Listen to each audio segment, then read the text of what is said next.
अस्सलाम वालेकुम दोस्तों, मैं डॉक्टर तंजीम सिराज और मेरे इस यूट्यूब चैनल में आपका बहुत-बहुत स्वागत है। आज के इस वीडियो में मैं बात करने वाला हूँ रेटिनल डिटैचमेंट यानी कि आरडी के बारे में। अगर आम लैंग्वेज में से कहा जाए तो इसे बोलते हैं हम आँख का जो पर्दा होता है उसका उखड़ जाना, आँख के पर्दे का उखड़ जाना। तो इस वीडियो में आपको मैं बताऊँगा कि ये क्या होता है, इसके क्या लक्षण होते हैं, कैसे पहचानें कि रेटिनल डिटैचमेंट हमें हो रहा है। और इसके क्या रिस्क फैक्टर होते हैं, कैसे ये पता लगे कि किन लोगों में ये ज़्यादा हो सकता है और किन लोगों में आरडी के होने की ज़्यादा पॉसिबिलिटी है, संभावना है, ठीक? और इस वीडियो में आपको ये भी बताऊंगा कि होम्योपैथिक द्वारा यानी कि जो होम्योपैथिक मेडिसिन का जो सिस्टम है, जैसे मैं एक होम्योपैथ हूँ, तो हम लोग इसको क्या ट्रीट कर सकते हैं, कितना ऑप्शन होम्योपैथी में इसके पास है, होम्योपैथी क्या कर सकती है रेटिनल डिटैचमेंट यानी कि आरडी के लिए। ठीक है दोस्तों, तो सबसे पहले मैं आपको बता दूं कि रेटिनल डिटैचमेंट से बात करने से पहले रेटिना के बारे में थोड़ा बताना चाहता हूं। रेटिना एक हमारे आँख का एक अहम हिस्सा है, अहम ऑर्गन है, एक अहम पार्ट है। ये एक थिन टिश्यू होता है जो बैक ऑफ द आई के पीछे बैक साइड में एक लेयर होती है, टिश्यू होता है सॉफ्ट, उसे हम रेटिना बोलते हैं। और रेटिना का जो काम होता है, उसका जो फंक्शन होता है वो यही है कि जैसे आप मान लीजिए जैसे कि कोई कैमरा है और कैमरे के अंदर कोई इमेज सेंसर रहता है, इमेज सेंसर वो पिक्चर को विजुअलाइज़ करता है, उसकी मतलब इंटेंसिटी वगैरह को कंट्रोल करता है। तो ठीक इसी तरीके से हमारी आंखों के अंदर रेटिना होती है जो कि इमेज सेंसर का काम करती है। अब हमारा जो सनलाइट है हमारी आंखों के अंदर जाती है, आंखों से लेंस और लेंस से मतलब वो पीछे ब्रेन तक पहुंचती है ऑप्टिक नर्व के होते हुए। तो रेटिना का जो काम होता है वो यही होता है कि इमेज को वो एक तरीके से देखने में हेल्प करती है, लेकिन प्रॉपरली, और जिसके अंदर कई सारे फोटो रिसेप्टर सेल्स भी पाए जाते हैं जैसे जो कलर को पहचानने में हेल्प करते हैं। और एक अहम रोल क्या है ब्रेन का, ब्रेन के अंदर क्या होता है कि ब्रेन ये पहचानता है ये ऑब्जेक्ट जो हम देख रहे हैं वो क्या है। मान लीजिए हम कोई कार देख रहे हैं, या हम कोई मतलब काव देख रहे हैं, या हम कोई मतलब एक अच्छा घर देख रहे हैं, क्या देख रहे हैं वो डिसाइड करता है ब्रेन, लेकिन रेटिना क्या करती है, इमेज को बनाने में हेल्प करती है। तो दोस्तों ये हो गया रेटिना का फंक्शन। अब बात करते हैं कि रेटिनल डिटैचमेंट होता क्या है। रेटिनल डिटैचमेंट जैसे कि नाम से आपके समझ में आ रहा होगा, आपके समझ में आ रहा होगा क्या है। जो रेटिना है यानी कि आईज़ के अंदर जो रेटिना है, डिटैच मतलब छूट जाती है, वहाँ से हट जाती है, अपने पार्ट से अलग हो जाती है किसी भी कारण से, कई इसके कारण हैं, वो डिटैच हो जाती है। तो जो ब्लड सप्लाई वगैरह रहती है, जो कि नरिशमेंट देती है, प्रॉपर खाद पानी देती है, वो वहाँ से बंद हो जाता है। और अगर हमने इमीडिएटली, अगर आपको रेटिनल डिटैचमेंट हो रहा है और इमीडिएटली हमने इसका इलाज भी नहीं कराया सही से, जल्दी इसको हमने ट्रीटमेंट नहीं कराया और इमरजेंसी हॉस्पिटल वगैरह में हम नहीं गए, तो हो सकता है कि परमानेंट विज़न हमारा लॉस हो जाए।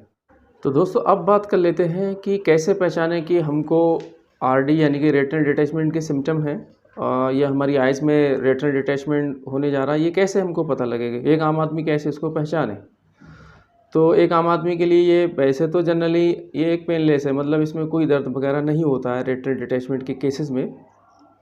फिर भी इसके कुछ लक्षण हैं, कुछ सिम्टम हैं, कुछ अलामतें हैं जिससे आप पहचान सकते हो कि हाँ शायद कि इसको शक है कि हाँ हमें आरडी की यानी कि रेटिनल डिटैचमेंट की पॉसिबिलिटी है। जैसे कि अचानक से बहुत ज़्यादा फ्लोटर्स का आ जाना। फ्लोटर्स मतलब जैसे हम कभी देखते हैं, पेशेंट बताते हैं कि हम जब देखते हैं तो हमारी आंखों के सामने अजीब सा एक मच्छर, मक्खी या फिर वो मकड़ी के जाले की तरह आंखों के सामने इस तरीके से टहलता है, वो उसको बोलते हैं फ्लोटर्स, ब्लैक कलर के फ्लोटर्स या किसी भी तरीके के फ्लोटर्स। तो अचानक से अगर बहुत ज़्यादा सडनली अचानक से बहुत ज़्यादा फ्लोटर्स आपके आंखों के सामने आने लगे तो इसका ये एक सिम्टम हो सकता है। दूसरा ये है कि आपका विज़न अचानक से हल्के हल्के विज़न जो है आपका ब्लर होने लगे, धुंधला होने लगे, आपको दिखाई देना कम होने लग जाए। और कभी-कभी ये भी होता है कि जैसे कि कोई पर्दा हमारी आँखों के सामने पड़ गया है, कोई पर्दा, कोई ब्लैक कर्टेन जो है हमारी शैडो हमारी आँखों के सामने पड़ गई, जो हमें आधा-आधा दिखाई दे रहा है। तो ये कुछ सिम्पटम हो सकते हैं। हाँ, जी हाँ दोस्तों, और आपको क्या है कि flashes of light, flashes of light का मतलब ये है कि लाइट जो एक तरीके से बिजली जो हमारी इलेक्ट्रिसिटी बादल वगैरह अगर से फ्लैशेस लाइट के इस तरीके से आपको फ्लैशेस मतलब आपको दिखाई पड़ सकते हैं। और एक लक्षण ये हो सकता है कि आपका जो पेरिफेरल साइड विज़न है, साइड विज़न आपका हल्के हल्के घट सकता है। तो दोस्तों ये कुछ लक्षण हैं जिससे हम पहचान सकते हैं कि हाँ, हमें रेटिनल डिटैचमेंट हो रहा है। तो अब मैं आपको बता देता हूँ कि कॉजेज़ क्या हैं, इसके कारण क्या है, कौन कौन से ऐसे कारण हैं जिसकी वजह से रेटिनल डिटैचमेंट होता है। तो मेनली इसके 3 जो है कारण हैं, फैक्टर हैं। सबसे ज़्यादा मोस्ट कॉमन जो सबसे ज़्यादा देखने को मिलता है वो ये है रैगमेटोजेनस आरडी यानी कि रेटिनल डिटैचमेंट। इसका मतलब ये होता है कि रप्चर, एक तरीके से फ्रैक्चर। मतलब ये है कि जो हमारी रेटिना है उसके अंदर कहीं एक होल हो जाता है, एक छेद हो जाता है, या फिर उसके अंदर टेयर, मतलब एक टेयर लग जाता है, एक चीरा सा लग जाता है। और होता क्या है कि जो हमारी रेटिना है और हमारी आंखों के अंदर जो विट्रस जेल होता है, जो जेली लाइक सब्सटेंस होता है, जो पानी होता है, वो हल्के हल्के उस रेटिना के नीचे, उसकी लेयर के नीचे इकट्ठा होना शुरू कर देता है।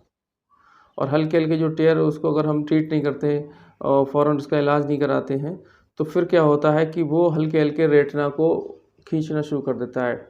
एक तरीके से रेटिना पुल आउट होने लगती है।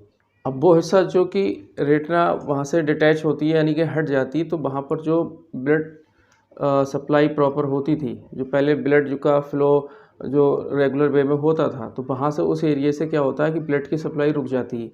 और जब ब्लड सप्लाई रुक जाती है तो फिर आपको वहाँ पर विज़न लॉस होने लगता है, आपको दिखाई देना बंद होने लगता है। और मैं आपको बताता चलूँ कि जो मोस्ट कॉमन कॉज़ है रैगमेटोजेनस, जो हमारा रेटिनल डिटैचमेंट है, इसमें क्या है, इसका सबसे बड़ा फैक्टर है एजिंग। एजिंग मतलब जैसे जैसे आपका एज बढ़ रही है, आपकी उम्र में इजाफा हो रहा है, जैसे कि आप 50 साल से ऊपर की तरफ बढ़ रहे हैं, तो सबसे ज़्यादा यही माना जाता है कि एजिंग सबसे बड़ा कारण है, सबसे बड़ा फैक्टर है कि आपको ये जो हमारा टेयर वाला है, यानी कि फ्रैक्चर, टेयर, परफोरेशन, जो रैगमेटोजेनस, जो हमारा रेटिनल डिटैचमेंट है, इसके होने की पॉसिबिलिटी ज़्यादा है। जैसे कि मैंने आपको बताया, आँख के अंदर एक जेली लाइक सब्सटेंस होता है, एक ऐसा पदार्थ होता है जो कि लिक्विड होता है। अब उसके अंदर यानी कि बिटरस जिसके हमको बोलते हैं, वो उसकी कंसिस्टेंसी, यानी कि उसकी जो कंसिस्टेंसी है, उसका जो गाढ़ापन है, वो गाढ़ापन क्या होता है, हल्के हल्के उसके गाढ़ेपन के अंदर चेंजेस आने लगते हैं, यानी कि वो पतला होने लगता है। और वो बिटरस जो है आँख के अंदर रेटिना को इस तरीके से सही से अपने मेंटेन रखता है। और जब वो श्रिंकेज होता है, उसकी जो उसका गाढ़ापन था वो पतला होने लगता है, फिर वो हल्के हल्के सिकुड़ने लगता है एज के बढ़ने के कारण, जैसे जैसे एज बढ़ती है। तो होता क्या है, कॉन्ट्रैक्शन डेवलप होता है, एक फोर्स क्रिएट होता है। और जो जेली लाइक सब्सटेंस होता है, जब वो सिकुड़ना शुरू करता है तो पर्दा जो चिपका हुआ रहता है, हल्के हल्के उसके साइड से वो जो है उखड़ना स्टार्ट हो जाता है। वो उखड़ना स्टार्ट हो जाता है, फिर उसके बीच में गैप आ जाता है और ब्लड सप्लाई रुक जाती है। तो फिर वहाँ पर हमको क्या होता है, फिर हमें दिखाई देना बंद होने लगता है। दूसरा कारण होता है दोस्तों ट्रैक्शनल रेटिनल डिटैचमेंट। ये उन लोगों में देखने को ज़्यादातर मिलता है जो डायबिटीज़ मेलाइटिस, यानी कि जो शुगर की बीमारी होती है, अगर वो अनकंट्रोल्ड शुगर उनकी रहती है, उनकी शुगर सही से मेंटेन नहीं रहती, तो वहाँ पर ट्रैक्शनल रेटिनल डिटैचमेंट होने की पॉसिबिलिटी रहती है। अब ट्रैक्शनल में क्या होता है, ट्रैक्शनल में ये है कि एक स्केयर टिश्यू के अंदर एक ज़ख्म सा बन जाता है, जो हमारी रेटिना को पुल आउट करता है, वहाँ से खींचता है और वो वहाँ से पर्दा उखड़ जाता है। और मेनली इसका ये है कि ये अनकंट्रोल्ड डायबिटीज़ जिन लोग में रहती है, उन लोगों में पॉसिबिलिटीज़ की ज़्यादा रहती है। तीसरा सबसे बड़ा फैक्टर जो है दोस्तों, एक्सुडेटिव रेटिनल डिटैचमेंट। इसके अंदर क्या होता है कि जो हमारी रेटिना है, जो उस लेयर है, उसके बीनीथ यानी कि उसके नीचे फ्लूइड इकट्ठा होने लगता है रेटिना के नीचे, और पर्दा हमारा उखड़ जाता है। इसमें सबसे पहले क्या है, जैसे कि आपका क्यों होता है ये है कि आपकी आई में किसी तरीके से इंजरी हो गई, any injury to your eyes, या फिर क्या है, कोई जैसे हिंदी में कहें तो आपकी आंखों में चोट लग गई, या फिर क्या है कि मतलब कोई ट्यूमर बन गया आँख के अंदर, या फिर क्या है, मैकुलर डिजनरेशन, मैकुला जो आँख का एक पार्ट होता है उसके अंदर डिजनरेशन होने लगा, वो उसकी जो पोजीशन थी वो ख़राब होने लगी, यानी कि मैकुलर डिजनरेशन होने लगा। तो इस कंडीशन में क्या है कि आपको एक्सुडेटिव रेटिनल डिटैचमेंट होने की पॉसिबिलिटी बढ़ जाती है। या फिर कोई इन्फ्लेमेटरी डिजीज़, स्वेलिंग वाली डिजीज़, जैसे कि यूवीआइटिस आपको हो गया, तब भी आपकी पॉसिबिलिटी इसमें बढ़ जाती है। क्योंकि ये एक इन्फॉर्मेशनल वीडियो है और मैं आपको चाहता हूँ कि एक बेहतरीन इन्फॉर्मेशन आरडी के रिगार्डिंग दे दी जाए। अब हम बात करते हैं जनरल पेशेंट का, जो मरीजों का माइंड में जो ख्याल में जो आता है, सवाल आता है कि कौन कौन से ऐसे रिस्क फैक्टर हैं, किन लोगों को पॉसिबिलिटी ज़्यादा है कि यहाँ पर रेटिनल डिटैचमेंट होने का खतरा किन लोगों को ज़्यादा है। तो सबसे पहला जो पॉइंट है वो ये है कि एजिंग, यानी कि आपकी एज, अगर आपकी एज 50 साल से ऊपर बढ़ रही है तब आपको पॉसिबिलिटी ज़्यादा है कि आपको आरडी होने की चांसेस हैं। दूसरा ये है कि अगर आपको एक्सट्रीम मायोपिया यानी कि नियर साइटेडनेस, यानी कि अगर आम भाषा में इसको कहा जाए जो दूर का विज़न है, दूर को आपको देखने की जो क्षमता है वो बहुत ज़्यादा आपकी घट गई, यानी कि माइनस का नंबर आपका बहुत ज़्यादा है, बहुत मोटा चश्मा आप लगाते हैं, दूर की चीज़ें आपको साफ दिखाई नहीं देती हैं, तो वहाँ पर पॉसिबिलिटी है, संभावना है कि आपको रेटिनल डिटैचमेंट होने की पॉसिबिलिटी आपकी बढ़ जाती है। या फिर ये है कि अगर आपने कोई पिछले पास्ट में आपकी कोई आई सर्जरी हुई, आपने कैटरेक्ट, मोतियाबिंद, ग्लूकोमा वगैरह किसी का भी ऑपरेशन कराया है, आपके आँख का ऑपरेशन हो चुका है, तो आपको पॉसिबिलिटी ज़्यादा है कि आपके अंदर रेटिनल डिटैचमेंट का खतरा आपके अंदर बढ़ जाता है। या फिर पहले आपको कभी एक आँख के अंदर आरडी, रेटिनल डिटैचमेंट हो चुका है, तब आपको पॉसिबिलिटी है कि दोबारा भी आपको हो सकता है। या फिर फैमिली हिस्ट्री, आपकी फैमिली के अंदर किसी को भी आरडी हुआ है तो आपको भी चांसेस है कि आपको आरडी हो जाए। या फिर ये है कि आँख की कोई बीमारी, गंभीर बीमारी आपको हुई है, जैसे कि आपका रेटिना का थिन होना, पतला होना, लेटिस डिजनरेशन जैसे को हम बोलते हैं, या फिर आँखों के अंदर एक पार्ट होता है यूविया के अंदर स्वेलिंग, इन्फ्लेमेशन आना, यूवियाइटिस अगर आपको हो रखा है तब आपको पॉसिबिलिटी ज़्यादा है कि आपको आरडी हो जाए। तो ये दोस्तों कुछ ऐसे मतलब रिस्क फैक्टर हैं जिनको पॉसिबिलिटी ज़्यादा है आरडी होने की। हाँ, एक रिस्क फैक्टर और होता है जो मैं बताना आपको भूल गया, डायबिटीज़ मेलाइटिस। अगर किसी पेशेंट को शुगर है और उसका अनकंट्रोल्ड शुगर रही है तो उसको भी खतरा ज़्यादा है कि उसको आरडी हो जाए। अब दोस्तों बात करते हैं डायग्नोसिस की, यानी कि हम कैसे पता करेंगे कि मरीज़ को कैसे पता लगे, कंफर्म कैसे हो कि हाँ ये रेटिनल डिटैचमेंट है, डायग्नोसिस कंफर्म कैसे करें। तो आपके आई जो डॉक्टर हैं वो आपकी डायग्नोसिस करेंगे, मतलब आपको डायग्नोस करेंगे, आपको कंफर्म करने के लिए आपकी आँखों का जो फिजिकल अपीयरेंस है, बाहर से कैसी दिख रही है, इसको चेकआउट कर सकते हैं। कैसा उनका विज़न है, कैसा वो देख पा रहे हैं, इसको चेकआउट कर सकते हैं। आपकी आँखों के अंदर रेटिना का क्या फ़ंक्शन है, रेटिना कैसे परफॉर्म कर रही है, रेटिना कैसे अपने इम्पल्सेस को जनरेट करके आगे फॉरवर्ड कर रही है, इसको चेकआउट कर सकते हैं। और दोस्तों वो आपकी आँखों का अल्ट्रासाउंड भी कर सकते हैं, जिससे उनको कंफर्म हो जाए कि आपको आरडी है या नहीं। अब मैं बात करना चाहता हूँ कि जो सवाल मरीज़ के ज़हन में रहता है, can I prevent the retinal detachment, can I stop retinal detachment, क्या रेटिनल डिटैचमेंट को होने से मैं रोक सकता हूँ, यह कैसे पॉसिबल है। तो दोस्तों हकीकत तो यह है कि आप इसको नहीं रोक सकते, लेकिन हाँ आप कुछ ऐसा प्रिवेंटिव स्टेप ले सकते हैं जिससे कि जो इसका जो रिस्क है वो लोअर हो जाए, थोड़ा सा घट जाए। आप उसको ऐसा कर सकते हैं, उसका जो रिस्क है उसको आप घटा सकते हैं। फॉर एग्ज़ाम्पल आप अपनी गेट रेगुलर आई चेकअप, यानी कि अपनी आँखों का रेगुलर आई चेकअप करा सकते हैं। फॉर एग्ज़ाम्पल जैसे किसी मरीज़ को मैंने बताया एक्सट्रीम मायोपिया है, यानी कि उसका माइनस का नंबर बहुत ज़्यादा है, वो दूर का बहुत उसको कम दिखता है, तो ऐसे लोगों में पॉसिबिलिटी ज़्यादा है कि उनका पर्दा उखड़ने के चांसेस ज़्यादा हैं। तो ऐसे लोग अपना जो आई केयर प्रोवाइडर है, जो उनका डॉक्टर है, आई डॉक्टर है, उसके पास जाएँ, उसको चेकअप कराएँ। वो डॉक्टर उसको चेक करेगा, वो देखेगा कि आप पॉसिबिलिटी कहीं कोई टेयर तो नहीं होने जा रहा है, कहीं टेयर तो नहीं लग गया, या फिर कहीं कोई ख़तरा तो रेटिना पर नहीं आ रहा, तो वो चेकअप करेगा। तो जल्दी अगर वो देखेगा, अगर उसको कुछ गड़बड़ लगेगी तो वो तुरंत उसका समाधान आपके लिए कर देगा। दूसरा ये है कि आप सेफ्टी गॉगल्स वगैरह कुछ ऐसा प्रोटेक्शन अपनी आँखों के लिए कर सकते हैं। अगर आप कुछ खेल खेल रहे हैं जहाँ पर कुछ खतरा है, आपकी आँख में चोट लग सकती है, कोई इंजरी हो सकती है, या कोई आप कुछ ऐसा काम कर रहे हैं जहाँ पर कुछ खतरा है। जैसे एक पेशेंट मेरे पास आए, वो वेल्डिंग जो होती है, जनरली जो वेल्डिंग काम करते हैं, इलेक्ट्रिसिटी उसको डाली जाती है, तो वेल्डिंग जो वर्कआउट रहता है लोगों के अंदर, जो गाड़ी वगैरह में लोग काम करते हैं वेल्डिंग, तो वेल्डिंग की अब वो गॉगल्स पहन रहे थे, लेकिन पता नहीं किस तरीके का उनका गॉगल्स था, कैसे वो चश्मा पहन रहे थे, तो उनकी जो रेज रहती है वेल्डिंग वाली, तो उनकी आंखों पे उसने इफेक्ट किया, और हल्के हल्के क्या हुआ, उनका विज़न जो है तकरीबन 80-90% घट गया। तो अभी फ़िलहाल उनका ट्रीटमेंट मेरे यहाँ से चल रहा है 2-3 महीने, तीसरा महीना शायद अब स्टार्ट होने वाला है, तो उनको विज़न जो है उनको पहले से थोड़ा सा बेहतर है। तो कहने का मतलब यही है, प्रोटेक्शन आप कर सकते हैं जो आप काम करने जा रहे हैं।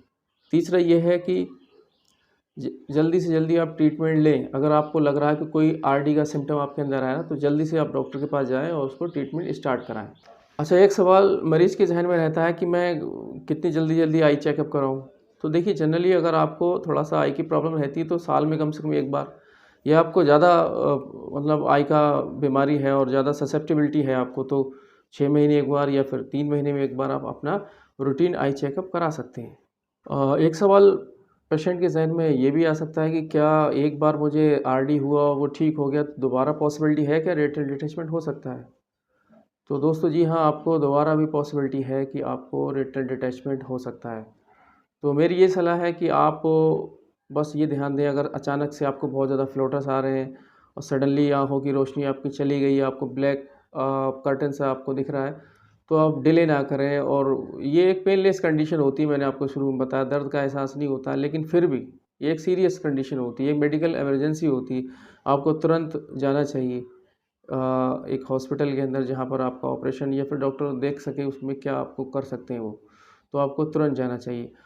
और लास्ट में मैं आपको बता दूँ कि एज़ ए होम्योपैथ मैं एक होम्योपैथिक फिजिशियन हूँ और मैं स्पेशली आई पे वर्कआउट कर रहा हूँ। तो होम्योपैथी इसमें क्या रोल प्ले कर सकती है? जैसा कि मैं अपनी वीडियो में बताता हूँ कि होम्योपैथी एक होलिस्टिक साइंस है, एक इंडिविजुअलाइज़्ड यहाँ पर साइंस है। यहाँ पर पेशेंट का नेचर, उसका बिहेवियर, उसकी ससेप्टिबिलिटी, उसका कॉज़ किस वजह से हुआ, और यहाँ पर एक बीमारी की कई सारी मेडिसिन्स होती हैं, तो उनको हमें डिसाइड करना पड़ता है, फिर उसको हमें देना पड़ती है, कितनी पावर में देना है, कितनी बार रिपीट करना है, कब कौन सी मेडिसिन चेंज करनी है। तो दोस्तों मेरे यूट्यूब चैनल पर इन्फॉर्मेशन मैं देता हूँ, उसकी बीमारी के होम्योपैथिक क्या होप है होम्योपैथी में, उसके बारे में आपको बताता हूँ। लेकिन मैं मेडिसिन इसलिए नहीं बताता हूँ, कुछ पेशेंट बोलते हैं कि डॉक्टर साहब आपने पूरी हिस्ट्री बता दी लेकिन मेडिसिन नहीं बताई। तो मेडिसिन इतना देखिए कोई फिक्स नहीं रहती होम्योपैथी में। क्या है कि मैंने आपको लिख दिया, लेकिन वो आपके कॉज़ के हिसाब से आपके पास ठीक नहीं बैठेगी। वो दूसरे पेशेंट के लिए दूसरी, आपके लिए दूसरी बैठेगी। तो होम्योपैथी में अच्छा इसका ऑप्शन है। अगर आपको आरडी हुआ है और एलोपैथिक मेडिसिन या ऑपरेशन के बाद भी आपका सही नहीं हो पा रहा, तो होम्योपैथी में कुछ ऐसी मेडिसिन्स हैं जो आपके टेयर को, रेट्रल टेयर को फिक्स कर सकती हैं और आरडी रेट्रल डिटैचमेंट को आपके फिक्स कर सकती हैं, और आपके अंदर जो सिम्पटम है, जो पैथोलॉजी, जो दिक्कत आ रही है, उसको भी ट्रीट कर सकती है, आपके विज़न को जो है इम्प्रूव कर सकती हैं। रेट्रल डिटैचमेंट के अलावा कोई भी अगर आपको बीमारी, चाहे ऑप्टिक एट्रोफी है, ऑप्टिक न्यूराइटिस है, आपको मैकुलर डिजेनरेशन है, रेटिनाइटिस पिगमेंटोसा है, आपको कैटरेक्ट है, ग्लूकोमा है, या फिर डायबिटिक रेटिनोपैथी है, या फिर आपको जो ट्रॉमेटिक नर्व न्यूरोपैथी होती है, चोट लगने की वजह से आपको आपकी ऑप्टिक नर्व प्रभावित होती है, तो आप हमसे संपर्क कर सकते हैं। आप हमारे clinic doctor Tanzeem Siraj homeopathy care centre Bareilly Uttar Pradesh में विज़िट कर सकते हैं, या फिर डिस्क्रिप्शन में हम अपना पूरा कैसे हमसे आप बात कर सकते हैं, हमारा उसमें नंबर है। आप पूरी व्हाट्सएप पे अपनी डिटेल हमें सेंड कर सकते हैं। अपनी बीमारी के बारे में सारी रिपोर्ट, डायग्नोसिस सारी आप सेंड कर सकते हैं, और हमसे आप बात कर सकते हैं। व्हाट्सएप वीडियो कॉल के थ्रू बात कर सकते हैं, ऑडियो कॉल के थ्रू बात कर सकते हैं। फिर उसको देखने के बाद हम प्रॉपर्ली आपको मेडिसिन आपको प्रोवाइड कराएँगे। मेडिसिन होम डिलीवरी हो जाएगी, आपके एड्रेस पर आपको मेडिसिन मिल जाएगी, और मैं उम्मीद करता हूँ कि आप लोगों की ज़िंदगी में एक उजाला आएगा और अच्छी उम्मीद जगेगी, जिससे आप भी अच्छा फ़ील कर सकते हो और अपनी लाइफ़ को अच्छे से जी सकते हो। तो एक होम्योपैथी एक अच्छा ऑप्शन है, एक अच्छा विकल्प है। जो आई के केसेज़ हैं जहाँ पर एलोपैथी में कुछ समाधान नहीं मिल पा रहा है, किसी कारणवश इलाज नहीं हो पा रहा, तो एक अच्छा हम लोग प्लेटफ़ॉर्म आपको दे रहे हैं, आप उसको इस्तेमाल करिए और आगे बढ़िए। और अपनी जो सजेशन है, आपके जो सवाल हैं, वो कमेंट बॉक्स में लिख सकते हैं आप। ठीक है दोस्तों, और देखने के लिए शुक्रिया।